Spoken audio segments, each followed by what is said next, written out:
भक्तजनों, आपका हमारे चैनल दैविक मंत्र पर हार्दिक स्वागत है।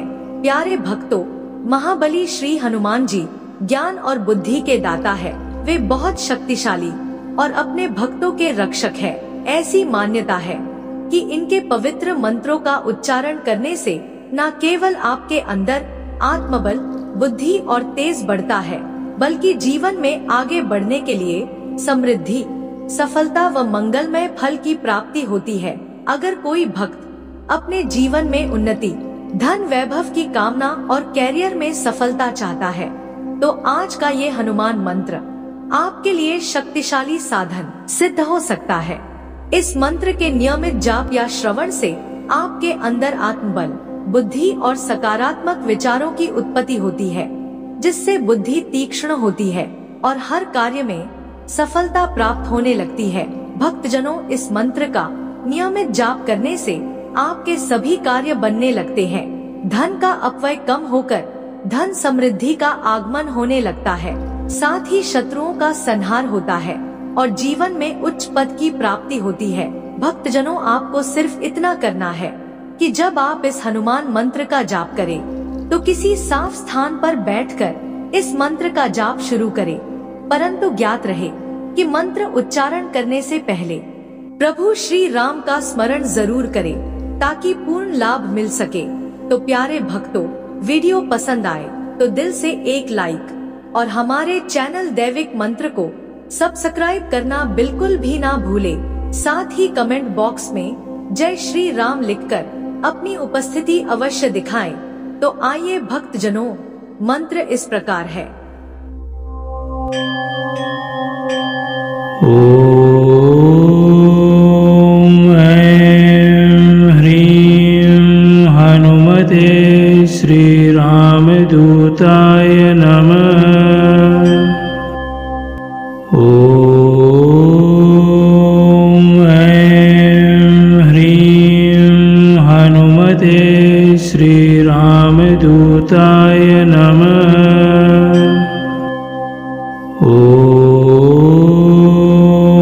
ऐं ह्रीं हनुमते श्री रामदूताय नमः। ओम ऐं ह्रीं हनुमते श्री रामदूताय नमः। ओम ऐं ह्रीं हनुमते श्री रामदूताय नमः। ओम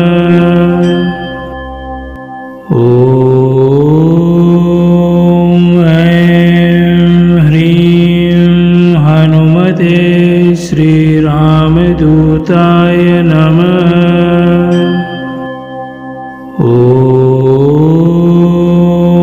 ऐं ह्रीं हनुमते श्री रामदूताय नमः। ओम ऐं ह्रीं हनुमते श्री रामदूताय नमः।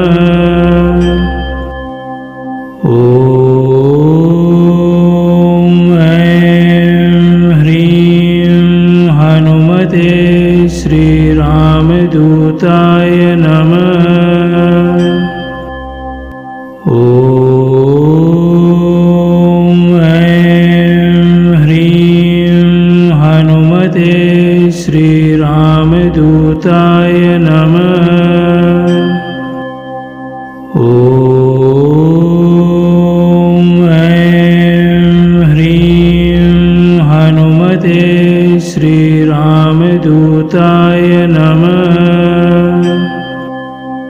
ओम ऐं ह्रीं हनुमते श्री रामदूताय नमः। ओम ऐं ह्रीं हनुमते श्री रामदूताय नमः। ओम